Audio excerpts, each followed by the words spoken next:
Good morning, Kevin. How are you? Good, thanks, Bede. How are you today? Good, thanks. What are we going to talk about today, Bede? I want to just, Swami Dayananda uses the phrase resolving the ego into Isvara. Mm-hmm. Yeah. And that's what I want to mainly go about.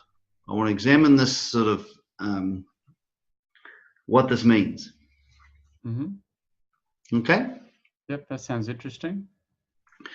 Now, I just want to, what he says is that when we come to appreciate what God is, as a fact to be appreciated, there is an attitude born out of this appreciation of God as a fact. Yeah.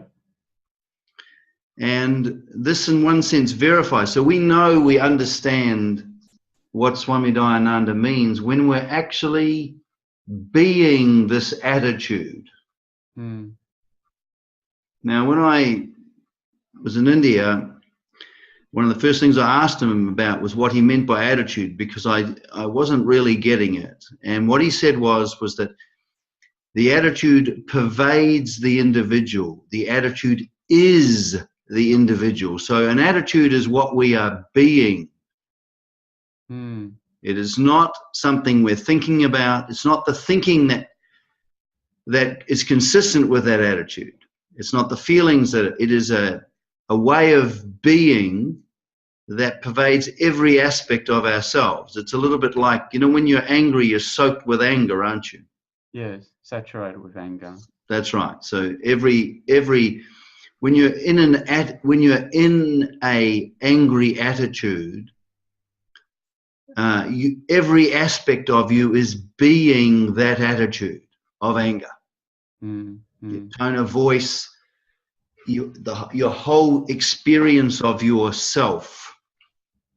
And this attitude you're talking about, that doesn't come about by just thinking about the teaching, does it? No.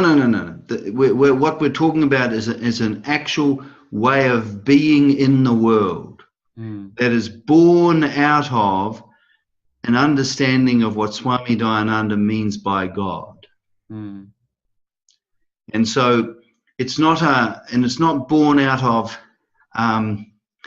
your idea of what God is. Mm. We're not talking about Swami Dayananda's idea of God. And when Swami Dayananda talks about understanding, he's not talking about... Can we just stick to the... Yep. You see, so what we're talking about is a way of being that we can abide in. Mm-hmm. And it comes from appreciating the presence of Isvara. It is not a thinking process. Yeah. So it's all built around, it all comes from our understanding of what God is. And when he talks about that, it says that God has to be a fact that we can appreciate. Mm-hmm. Yeah. Now, so we're not talking about any conception of God. We're not talking about Swami Dayananda's conception that I have this belief that that God is such and such. Mm-hmm. We're talking about abiding in the appreciation of the presence of God while we're living. Yeah. Okay, and it's an attitude. Just like when we get saturated with anger, every aspect of us is angry. We're talking about an attitude which he referred to as either more formally graceful acceptance, or in his way he put it, being relaxed in the lap of Isvara. Yeah. Okay, so we're talking about being pervaded by a sense of relaxation. Yeah. Because we've kind of in one sense melted into the presence of Isvara. Mm-hmm. Yeah. All right? So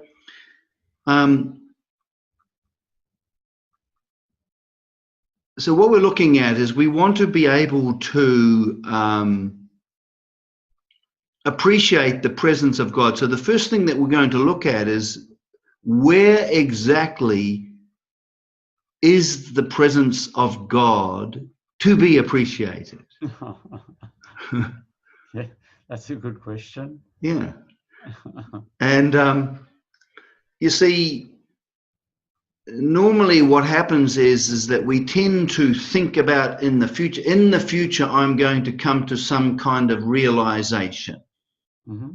Yeah. But that's only a thought. Mm. You see, he says another very interesting thing. He says we become aware of the present. We invite Isvara into our lives by being aware of him. Yeah. Now, when you're aware of a tree, it's not a thought process, is it? No. You're actually you're aware of or appreciating the presence of the tree. Mm. Mm. And you can only do that right here, right now. Mm-hmm. Yeah. Okay? But so when we're looking at where is it exactly do we come into relationship with Isvara by being aware of him? Mm-hmm. Okay? Yeah. It's a very important thing to understand exactly what we mean by that. Absolutely. Okay? Now, so the first thing is that when I was talking to Swami Dayananda about this, and I was talking to him about my upsets about life and my upsets with myself and all of that sort of stuff. Mm-hmm. He said a strange thing. He says, you have to Ishwarize everything. Mm-hmm. Now, I was a bit disappointed, actually. I wanted a better answer than that, to tell you the truth. Yeah. But what he means and what became very clear was that we come into appreciation of the presence of Isvara right now. So this is the moment where we become aware of Isvara. Mm. This moment right here. Mm. We can't, you see, if I have a thought that I'm going to someday come into contact with God, I've got a thought about the future, haven't I? Yeah. So we're talking about coming into appreciation or awareness of the presence of Isvara at this specific moment. Mm. Okay? There's no other place. Yeah. Do you see what I mean? There's no other place. Mm. Mm. So the presence of Isvara is available for recognition and appreciation, first of all, right now. Yeah. Now, that's always with us, isn't it? Would you say that's true? Yes, I think it is. Right now is always here. The second thing is, right now, right here. Mm. We're in this space, aren't we? Yeah. So, and he says Ishvara everything, so that his understanding was that everything right now is Isvara. The presence of Isvara is right now. Mm. Mm. Also right here. I'm in this room and I'm talking to you. Yeah. Yeah. So right here, right now. Mm. Mm. Okay? Yeah. But there's also another thing. That Isvara includes everything, including ourselves. Mm. And so it's right here, right now, as we are. Mm-hmm. Now, this psychologically is absolutely important, that the presence of God is available to be appreciated right here, right now, as I am. But the big question is, what happens if I'm furious and angry at you? Yeah. Well, guess what? It's precisely this. The presence of God is precisely right here, right now, as I am, in whatever condition I am in. Mm. Mm. Now, this is exceedingly important, because what it means is that right here, right now, as I am, I can come to Isvara as I am, and I melt into him as I am. So in that example of being angry, Yep. you're saying that just through the acceptance, glad acceptance of that, you change. When you're angry, you're in a state of non-acceptance about something. You are being a resistor and hating the reality in front of you.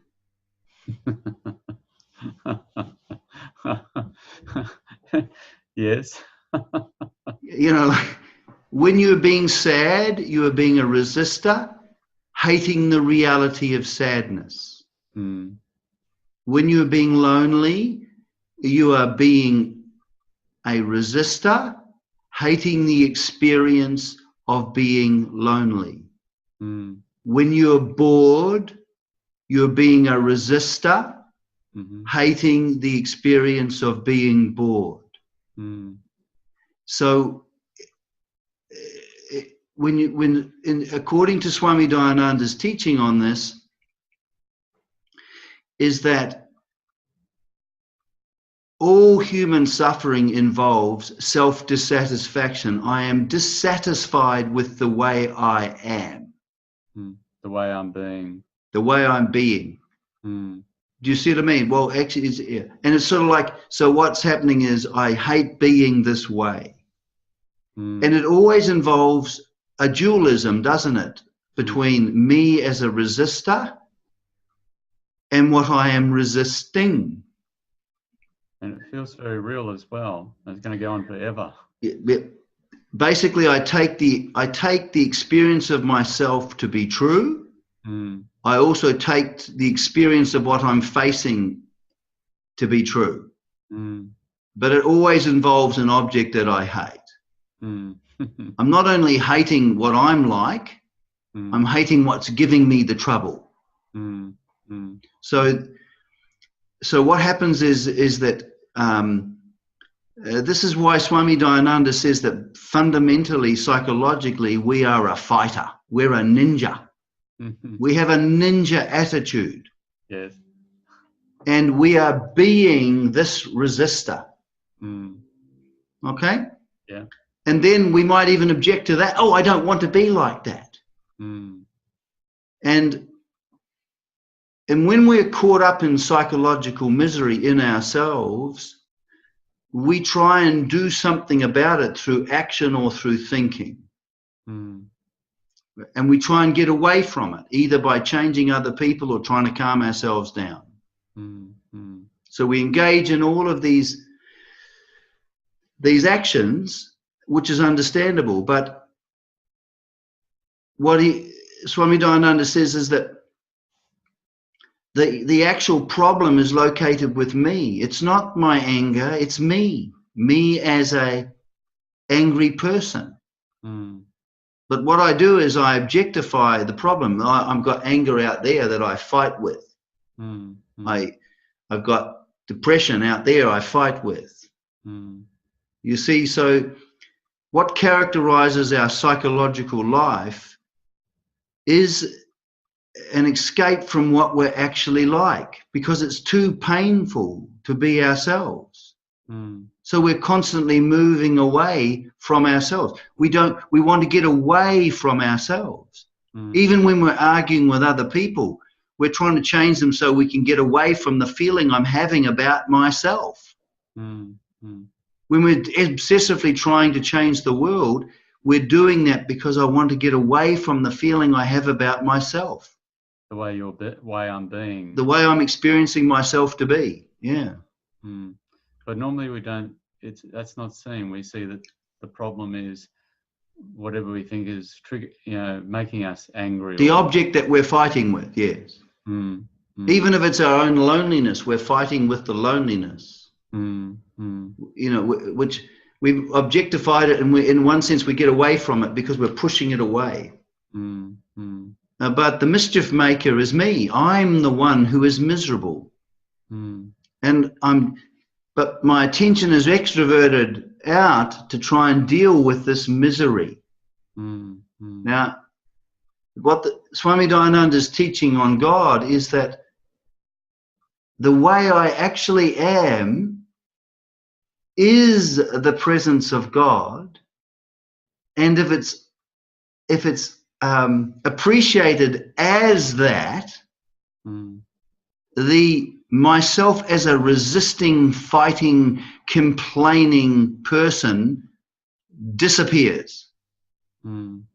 So what we're saying is that myself as a suffering person, a struggling, suffering person, disappears within the very appreciation of the presence of Isvara.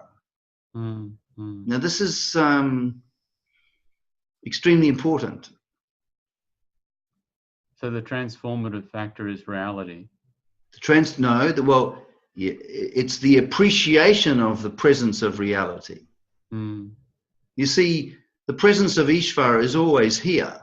But if we're not abiding in the appreciation of it, it's as though it's not. It's as though there is no God. No. And you see, so Swami Dayananda says is that the very presence of what is here, right now, as I am, is where the appreciation of God is. Now this is, it turns out to be a wonderful fact. Because what some people do, you see, he says that the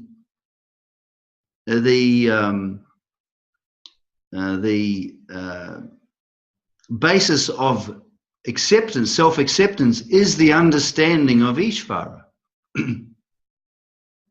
Now, psychologically, in the West, we think self-acceptance is I have an idea of myself and I go, okay, I've got my faults, I'm like this and I'm like that, but I'm going to accept myself because that's a good idea to do.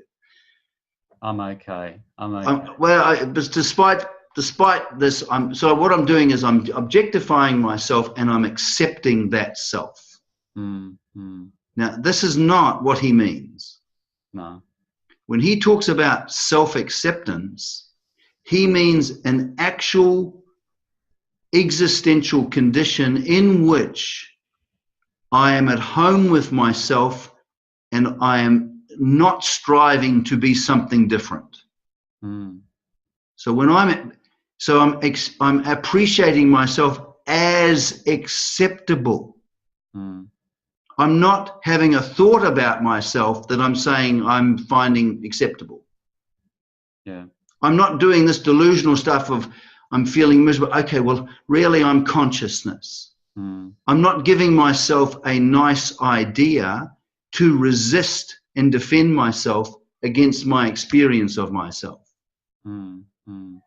So let's say that I find myself being agitated. Do you ever have an experience of being unhappy, Kevin? Yes. Yeah, it's ubiquitous for human beings. It's normal because when we're cut off from the presence of God, we can't help but be unhappy.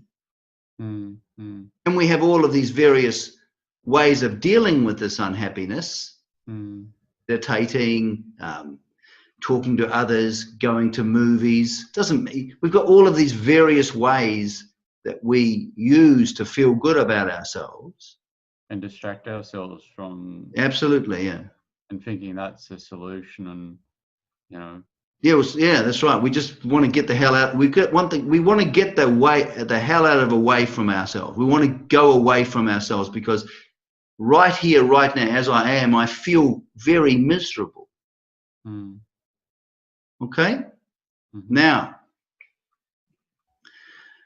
but what Swami Dayananda is saying is that right here, right now, as I am, this is the presence of God.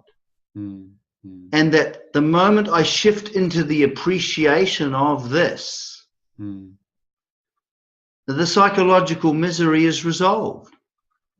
Because there's only God. There's not me and my problems.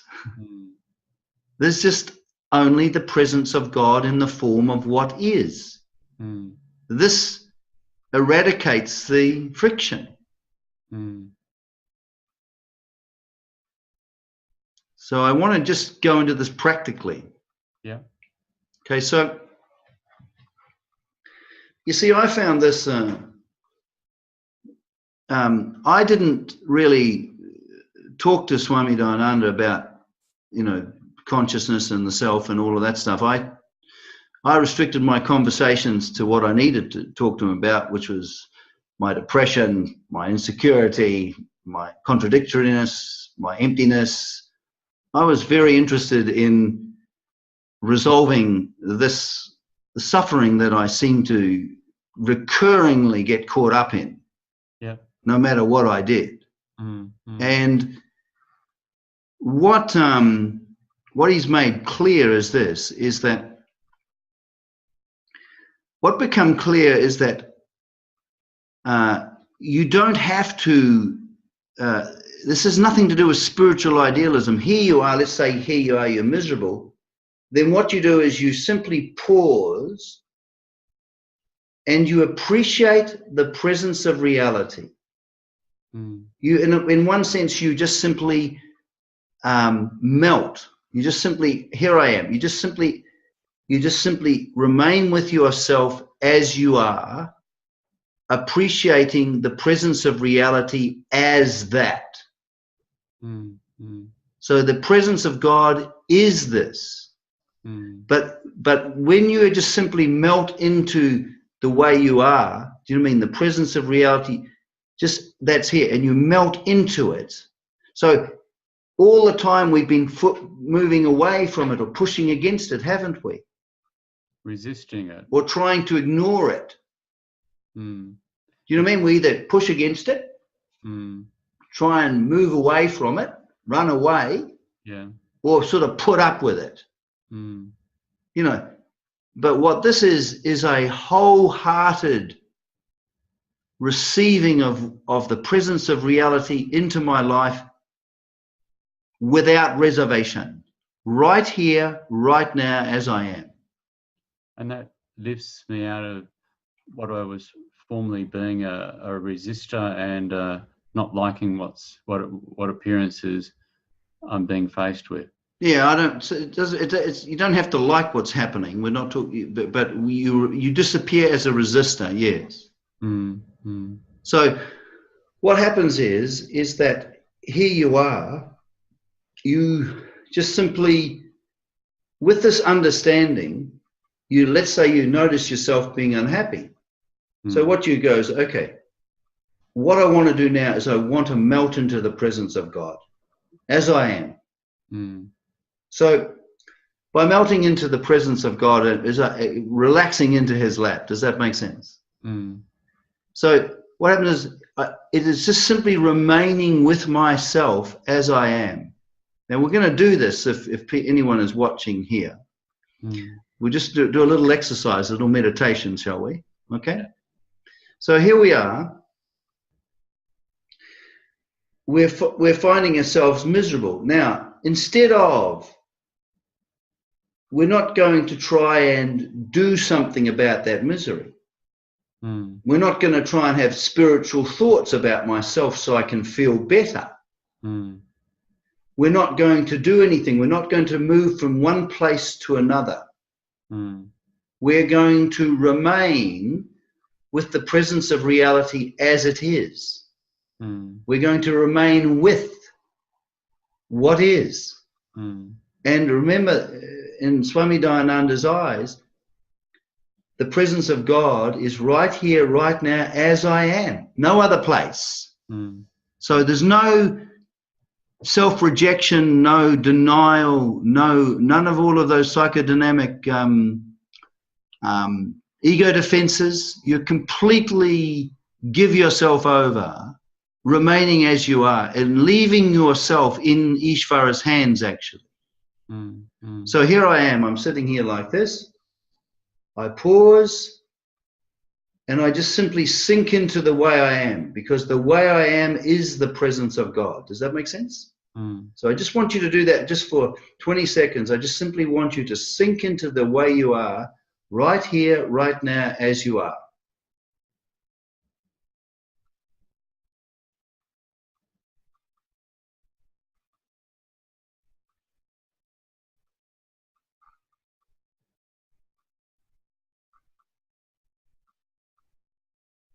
What do you notice? I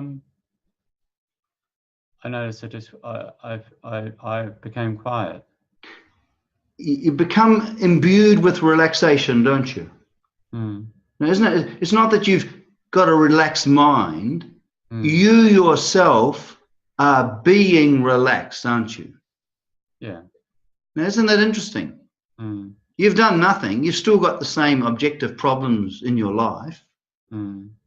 But you've literally, you are resting, or you are being relaxed in the presence of reality, aren't you? Yeah. As it is. And I didn't do it with thinking. No. Having positive thoughts, or... You just simply appreciated the presence of reality as it is, and you just simply let yourself sink into it. And the interesting thing is that right here, right now, as you are, if you become aware of the presence of God, which is the same as being aware of the presence of what is here, for Swami Dayananda, there's no difference. What happens is that you're not trying to stop resisting. Not trying to stop what? Resisting. Yes. You know, you're not making any effort or willful effort. You are simply abiding in the appreciation of the presence of reality in the form of right now, right here, as I am. So and the as I am, by default, is transformed without any action or thinking or intention on my part. So this is graceful acceptance as I am of everything. What it is that you receive the presence of God into your life. And amazingly, it transforms the way I'm being. Exactly, because you see, normally we're a resistor, a fighter, a thinker. Normally I trying to do something, some positive thinking or something, changing trying to figure it out. Our whole life is this struggle against ourselves, against other people, and against the world, so that we can feel good in ourselves. But this is, you see, when we talk about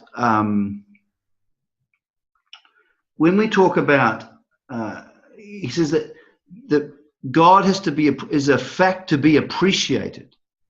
Is a fact to be appreciated. So when we're abiding in the appreciation of the presence of God, it's a knowledge thing. He unfolded a vision of reality. What he says is that, you know, you might be looking at this idiot that you take yourself to be, and the other people are giving this idiot a hard time. That might be your experience. But what he says is that is an experience. It's a mirage. It's based on a false conception of yourself. But you can't, it's not possible to get out of the mirage from within the mirage. No. When you're dreaming, you're in the dream. No matter what actions you take to climb out of the dream, you're still in the dream. Yes. But when you are literally, when your mind is literally filled up with the presence of reality,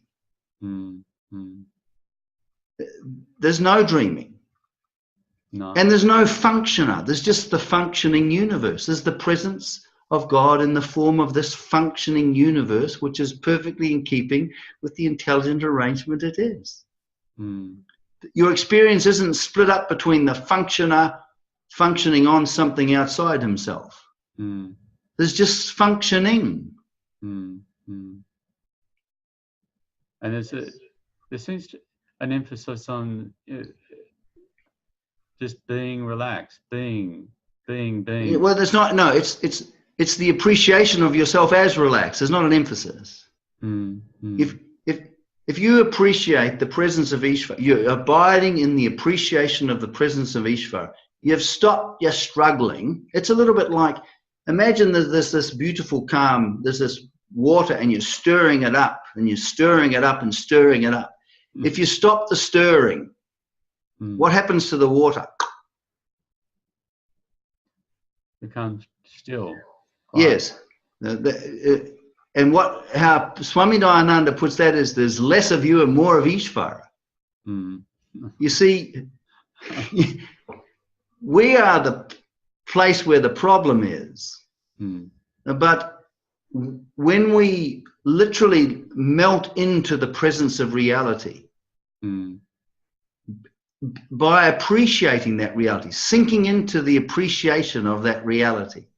So right here, right. So all our life we've pushed against, tried to ignore, fought. But what this is that we discover an attitude that when we appreciate, simply abide in the appreciation of the presence of God in the form of what is actually happening, what is here. It's what Swami Dayananda, we've Isharized everything.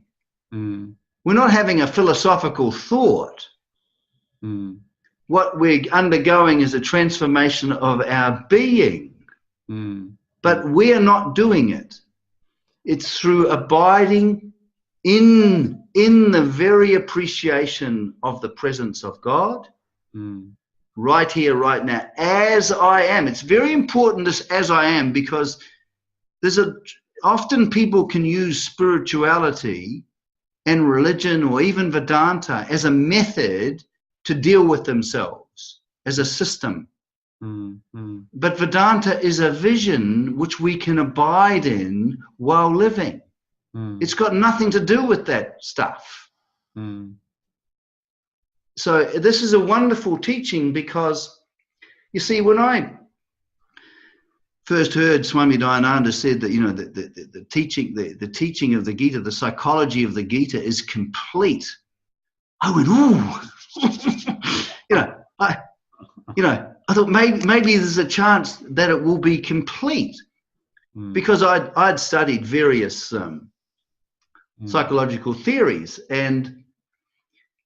but it is complete, but not complete in the way that we think. We want an explanation that covers everything. Is that true? We want an explanation that covers every aspect of human problems and gives us an understanding of all the intricate mechanisms of how that works, right? Yeah. But his psychology is complete because the psychology disappears. So my whole experience of myself as a struggling, fighting, uptight individual, within the very presence of Isvara, I disappear as that. He calls it the fighter in you disappears. So the psychology is complete. He might have talked about it this way, that way, this way. He can talk about this in many different ways, but it's only one thing. It's the resolution of the ego into Isvara. That's how he put it. But what's important is the discovery of an attitude, which is the discovery, which is an entirely new appreciation of myself, in which three things are very clear. Okay, first of all, pervaded by a feeling of relaxation. Pervaded by relaxation. I am appreciating myself as being relaxed. not having a relaxed mind. That's also true, the mind's relaxed, but that's not the point. It's centered on me, I am being relaxed, okay? Yeah. The second thing is that we are shaken by life. Would you say we get shaken? One moment we're this, and the next moment we're this, and Yeah, like there's no stability. There's no what he calls being secure. There's no being secure, no being the same. But when you're abiding in the appreciation of and you're melted into the presence of God, right here, right now, as you notice that you feel just simply the same. You're not chopping and changing. You're stable. It's not like I become a stable person. This has got nothing to do with being a good look. You know, like you know, it's because being a good look is to do with, you know, our social obsessions. Do you know what I mean? This is just with ourselves. Here we are being relaxed and we're being secure. And lastly, we're being at home with ourselves. To be at home with Isvara is to be at home with ourselves. I used to wonder, you know, how do I, you know, because I knew that often you know, like I just wanted to know, how do I be at home with it? And I was trying to find the solution in me, you know, maybe I could find it in me. But when I'm at home with Isvara, I'm at home with myself. It's the other way round. So here I am, you know, I'm upset. I'm not at home with myself. This is not acceptable. I don't want to be like this. It's not acceptable. I'm like what we say in Australia, where I'm spitting the dummy. You know, the little kid who spits the dummy. Yeah. I don't want this. Right. So, but the moment that I relax into the lap of Isvara, right here, right now, as I am, I'm being at home with Isvara. And then I find myself being at home with myself. I don't want to be different now. And then you find yourself acceptable. I find myself acceptable. The experience of myself as a suffering individual goes.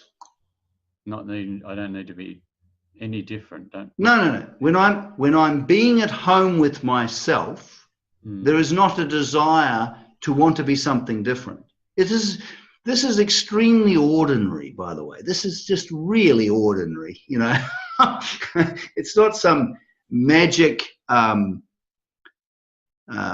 it's not some wow bang, you know, mystical experience or any of that nonsense. Do you know what I mean? It's just simply that because, and he has another name for this, when you're being relaxed, this is the attitude. I'm describing the attitude so that we can really see the meaning of the attitude, because we can, you know, we can only see what we know. When you're being relaxed, secure, and at home with yourself, you are alive to facts. Did you notice that? You know, because we're going to do it again. You know, without you trying to be aware, when you're being yourself, you're automatically being aware. I definitely, when I'm being myself, I'm conscious. Not trying to be conscious, not trying to be in the now. Yes. Being relaxed in myself, my being. Yes. I am conscious. I'm aware. Yes. But the source of that is coming into relationship with what is. When you're filled with the presence of reality, you're conscious. Yeah, there's no resistance. No. Yes. But it's not the result of your actions or efforts. It's coming into a relationship through knowledge.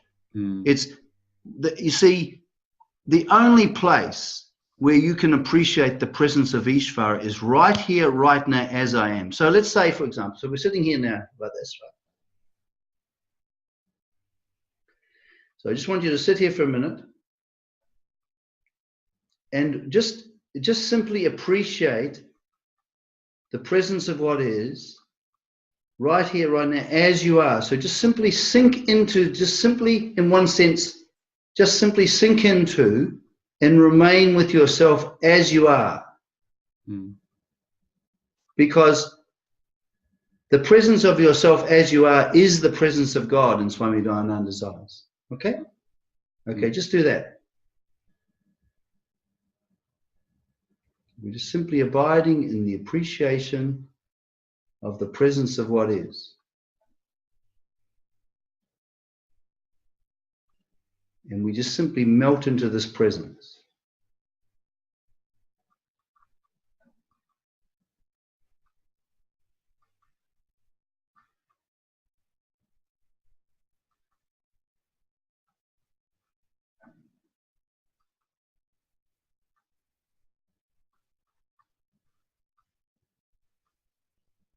Okay, what did you notice, Kevin? I just became quieter. Right. Quiet. Yeah, you become quiet. So you didn't have a quiet mind.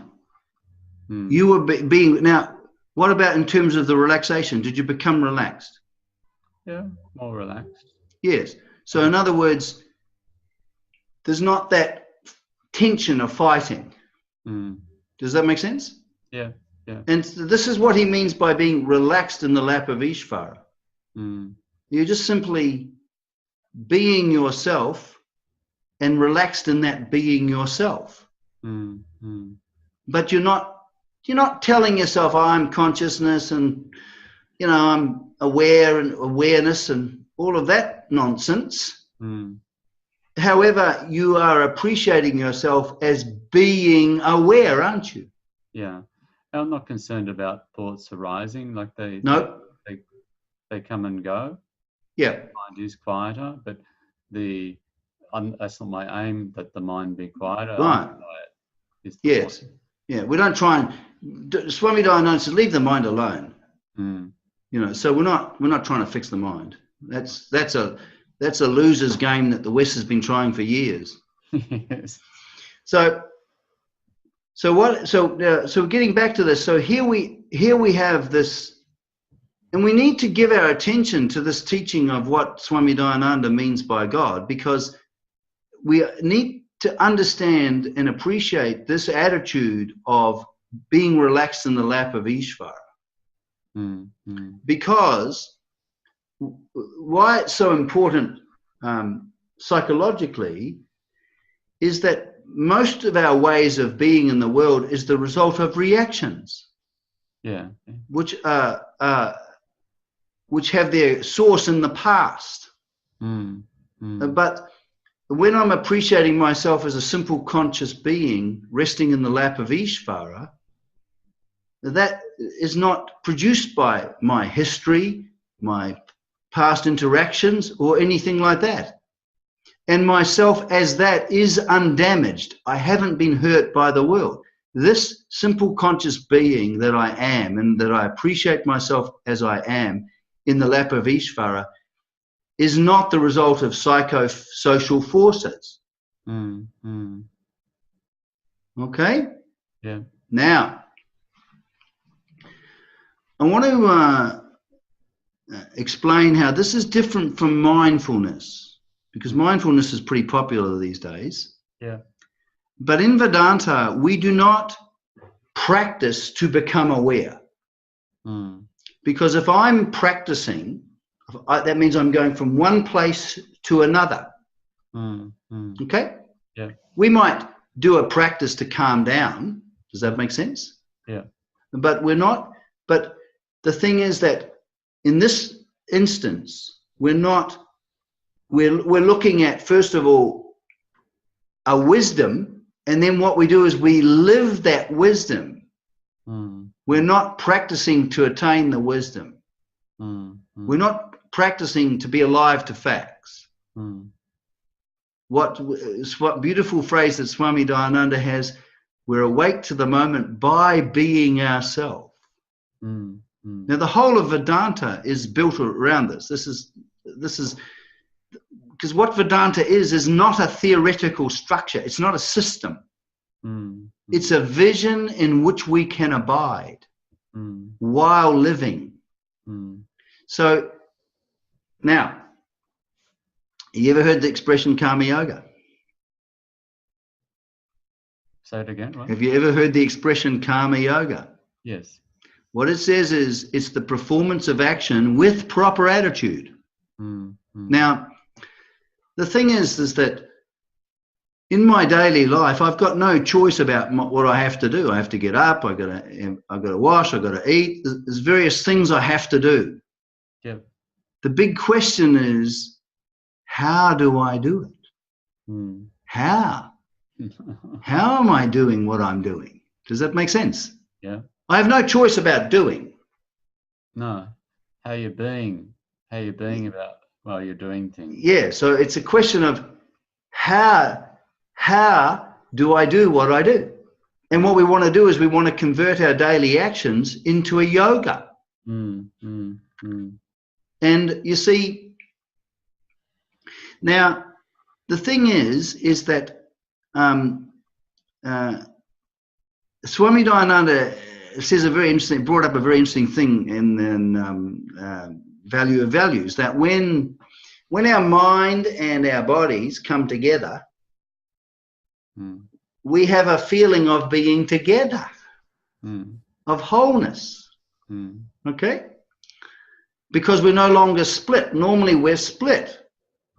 We're caught up in ourselves and we're not aware of what we're doing.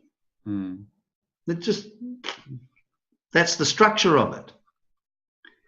Now, what I want to do is, I just want to try and do, we haven't really talked about this much, but let's say I'm sitting here. Okay, now, first of all, when I'm sitting here right now, what am I doing? What am I actually doing right now? You're sitting. I'm sitting and I'm talking, right? I'm sitting now. So, and I want people who are listening to this to do this, right? You see, we're not trying to practice to get a result. What we want to do is we want to knowingly do what we're doing with this attitude that's born out of our understanding of what God is. Does that make sense? Yeah. So we know, and we become familiar with this. And now, if we spend time just simply quietly appreciating the presence of Isvara in the morning, or we'll start to know what this means. We'll become familiar with this attitude, right? Now, an attitude is a psychophysical totality. It involves all of me, all my thinking, my feelings, my sensations, right? Yeah. So here I am. I'm sitting here.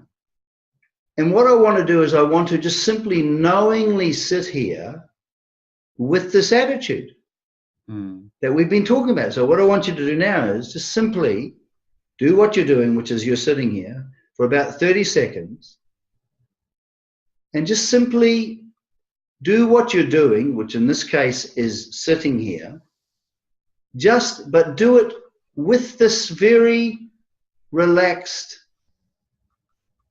attitude, okay?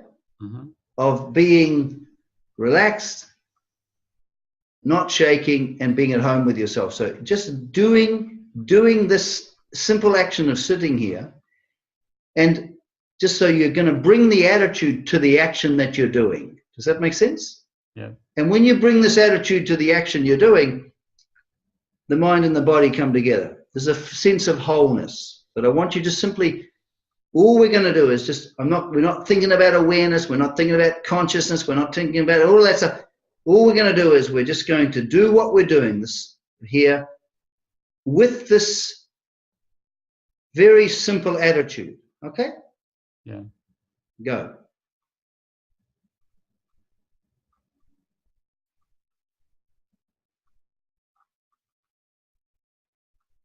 We're knowingly doing what we're doing with the attitude.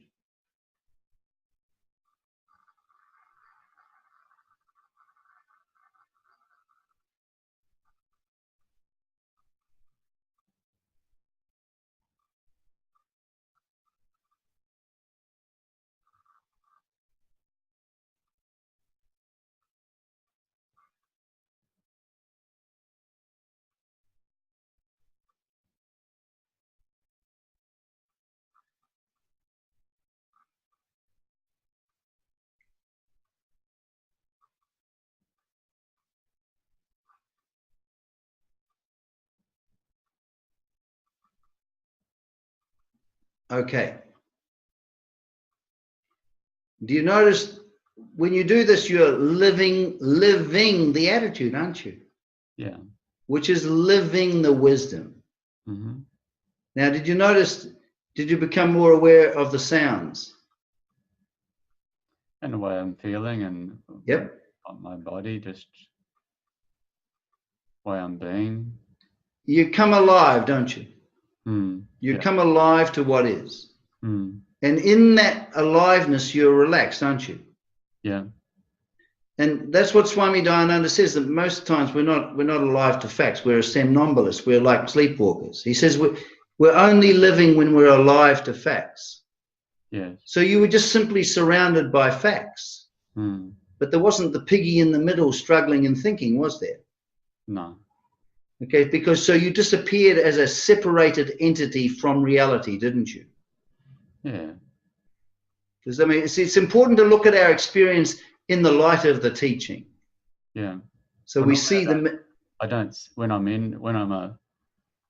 see myself when I'm dreaming or thinking about the world or other people or whether the world sucks or whatever.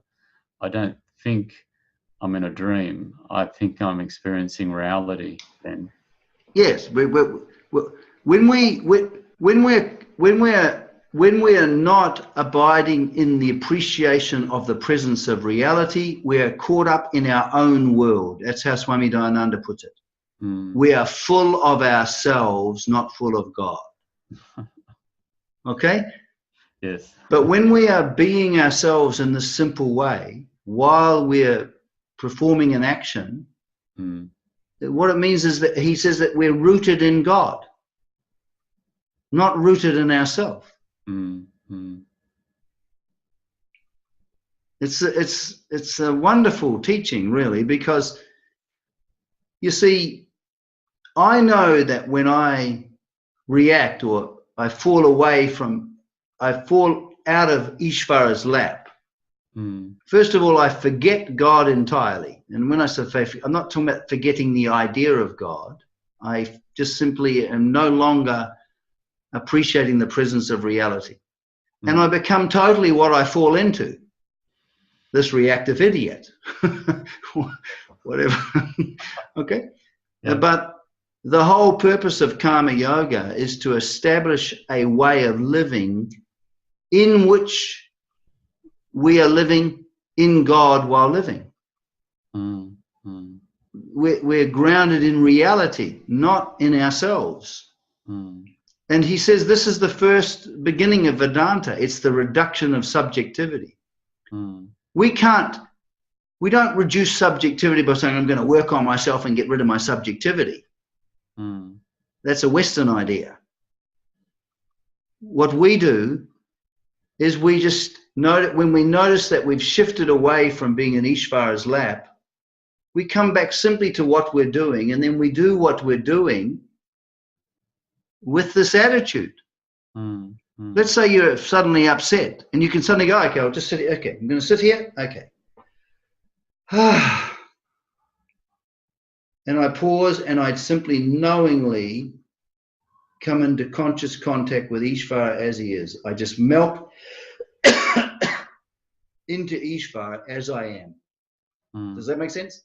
Then the as I am changes. I find myself no longer upset. I may still not like what happened. Yeah. But there's a shift in me.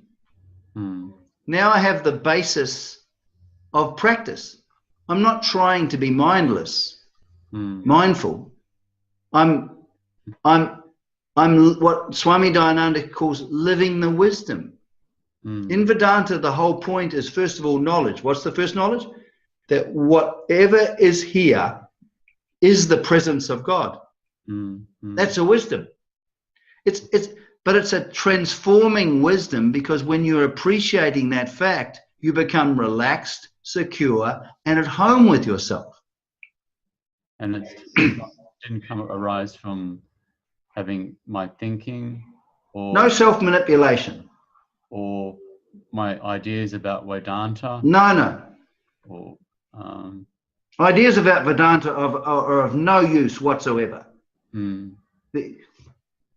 Vedanta is a vision. and Swami Dayananda would use words so that he would, when I started, I'd listen to him every day, and it took me quite a while to appreciate the fact of Isvara, what he meant by that everything here is Isvara. See, you take it a bit intellectually at the beginning, but when you actually understand what he means by God, if you are actually factually abiding in the vision of his vision of what he means by God, you can't help but be relaxed, secure, and at home with yourself. Now, why is this useful to know? Because if I'm not like that, I'm not resting in the lap of Isvara, which I slip into that all the time. Do you see what I mean? So we're not... and also it changes our life, because whenever we find ourselves in any form of misery, we will no longer blame other people or the world. We'll go, oh my goodness, I've fallen away from Isvara's lap. That's my only problem. I've lost contact with God. Lost contact with reality, living in... Same thing. God, reality, same thing. Yeah, I'm living in my own world. That's right. And so once you understand that's your problem, then you're in the right direction to resolve it. So you go, oh, I'm upset. Okay, I'll just pause for a moment, and I'll just reacquaint myself with the presence of Isvara, which is right here, right now, as I am. There's no self-denial. You see, all of the psychodynamic amplifications of what ego defenses are become unnecessary, you see. Yeah. You see, our personalities are our solution to life. This is how we defend ourselves against... When you look at a person, your personality or other people's personality, they have been built up as a defense against this incredible, persistent, constantly active self-dissatisfaction and insecurity. Now, we mostly don't ever see. We're too busy moving away from it to actually see it. But but the problem is our defenses don't work. People say things, and we're thrown back into the fury of it. But the thing is that what we would never have imagined is that the very core of myself, which is this intense dissatisfaction, insecurity, that's precisely where we find God. Within that. And when we appreciate our upset and our suffering, God in the form of our suffering, the suffering resolves. That's the magic. That's Dayananda magic. Because we cease being a resistor. The resistor that I am, yes, disappears. And also the way I am is the order. It's the functioning of the order. The way, given my non-understanding of God, I can't help but be an isolated. You see, quite truthfully, Kevin, when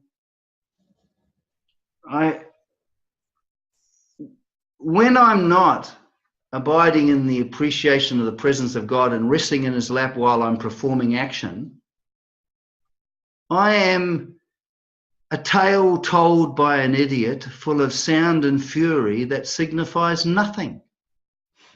Now, I knew this. I knew I was like this, but before Vedanta, but there was no resolution to it. No matter what I tried, I could see my contradictions. I could see my efforts to prove myself. I could see my bragging. I could see all of that sort of stuff. Do you know what I mean? My enmity towards other people. My upsets about memory, they were all extremely clear, but I just didn't know how to look at these things. I struggled and fought against these things. But when you look at all of these things from within this vision that he so clearly and beautifully unfolded, the whole meaning of the experience changes. It's no longer personal. It's no longer about me. It is God. What's interesting, he didn't see pathology in any of this. It's just part of the order. Given I I emanate from God. I'll have certain ideas about myself, or a lot of ideas about myself and others in the world. And it's a bit like, you know, there's, with that village idiot, there's a village, a way of seeing, and coming into conscious contact with Isvara, what is, that all disappears. What I previously... The division between myself, the village idiot, and the village that I'm facing, me and my anger, me and other people, me and the world, that fundamental, that fundamental split, if you like, of my experience of me, of being split up, me here, and I'm looking at that over there. Sorry about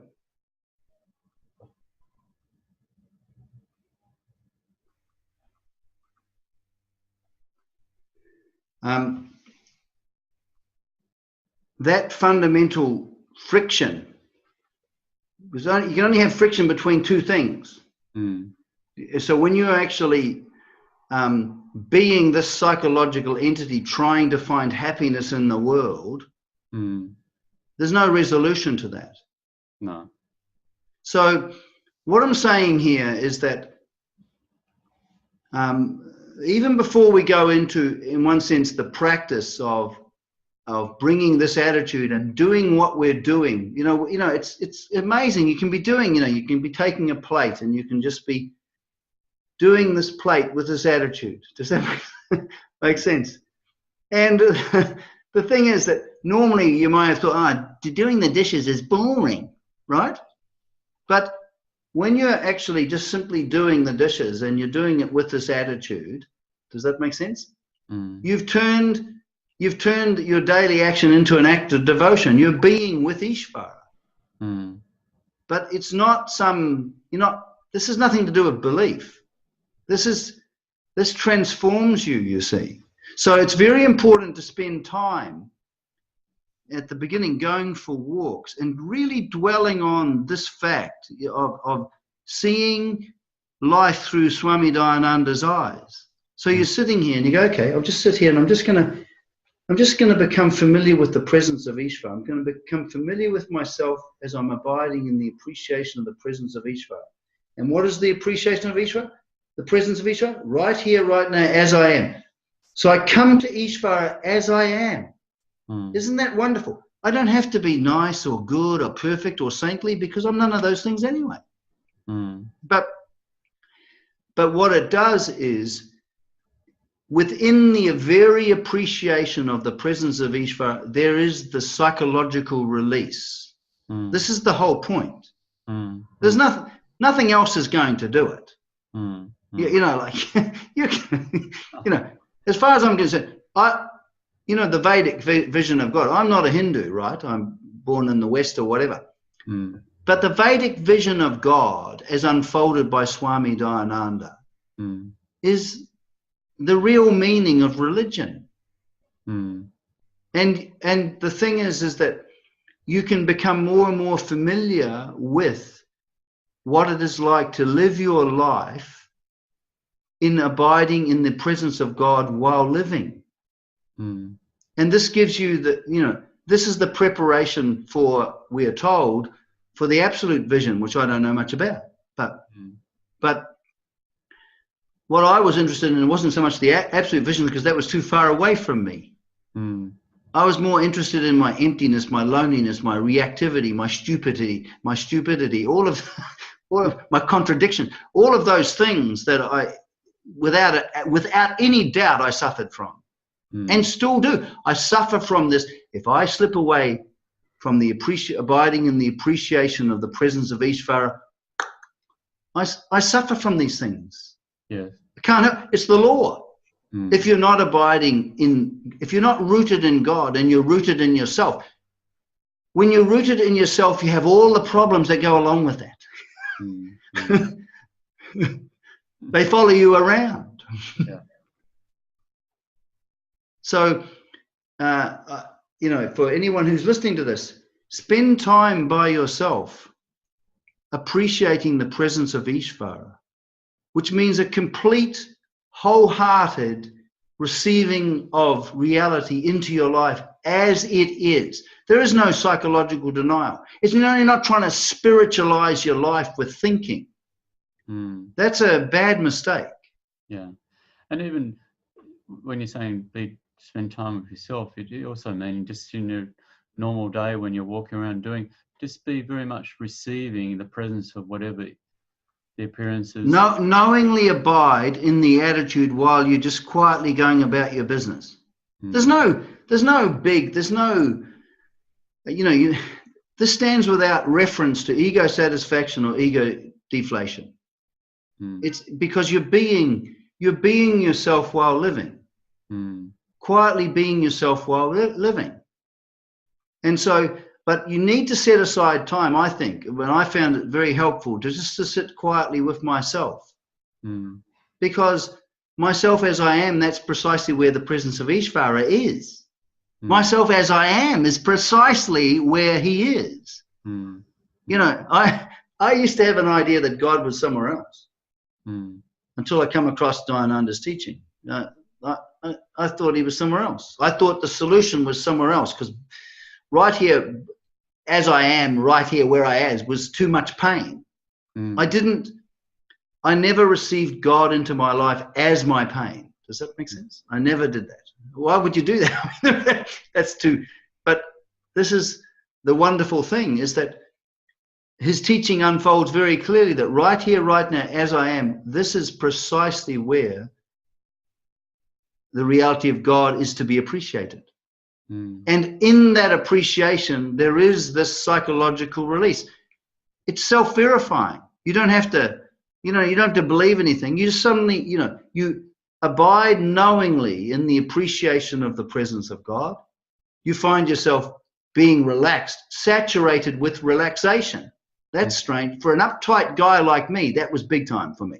That's very important to me, because when I'm not resting in Isvara's lap, I'm uptight. And secure. I'm not chopping and changing. And I'm at home with myself. The whole point is to, you know how we all want to go home? Where is home? Home is God, actually. Yeah. The only place we're going to find home is being with God, being in God. I think it's not just you, anyone who's not appreciating the presence of Isvara right here, right now, as they are, I am, will be in friction with themselves, even if they're not, their self-defense mechanisms are working well. Yeah, that's why I said I just talk about myself. If people can relate it to themselves, they will. If they don't, they don't. Yeah. I don't want to tell anyone that they're not. I don't want to tell, But the important thing is that go for walks and just simply abide in the appreciation of the presence of God while walking. That's what I did for a lot of the time when I was in India, and now I still do. You just go for a walk, and you're not thinking about consciousness, and you're not thinking about, being a hero and all of that stuff. You're just interested in abiding, living in this vision that he unfolded. Vedanta is a vision that you live in while living. You abide in it while living. And so this is what he means by living the wisdom. And so you go along, you're walking, here you are, you're quietly walking, and you're walking with this attitude. So there's this sense of relaxation that you're walking with. Do you know what I mean? You're not, and you're just simply walking along, and without your will, intention, or whatever, you're aware of thoughts. You're aware of mainly trees. Your attention becomes extremely extroverted. Actually, you're not preoccupied with thoughts and feelings. But the thing is that the very presence of God appreciated lifts you out of your psychology, being a psychological entity. And you find yourself being a simple conscious person, and you start to become very familiar with that. Swami Dayananda says we need to become very familiar with ourselves as this. Then it's no longer theory. You know, your sense of yourself, your appreciation of yourself is not based on thinking, feelings, physical sensations. You know, this understanding that we're more than just the mind, sense, body complex, this becomes verified. So this is what he calls the basic conscious receiving, appreciating, accepting person that we are. Yes, that's how he refers to it, yes.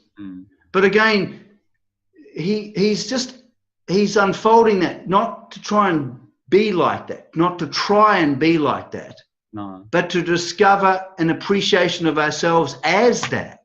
But you're not going to discover that without understanding what he means by God. No. Do you see what I mean? So just before we wrap up, so the whole point here is that we want to become familiar with ourselves, what we're like as we rest in Isvara's lap. We want to just simply melt into the lap of Isvara, and from that, from the attitude that's born out of that, we want to then bring that attitude to our daily living, which we'll talk about more next time. But what I wanted to say is that next time you just simply, find yourself being upset in any way, take it as an instruction to turn to God, to turn to the appreciation of God, not turn to God as an idea, but turn simply.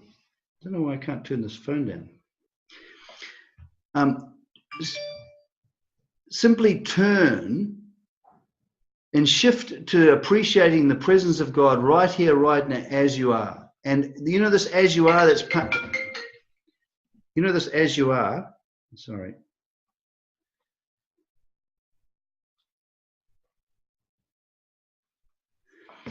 This as you are, if you just simply remain with that and melt into it, then what happens is, in the appreciation of the presence of Isvara, that as you are disappears.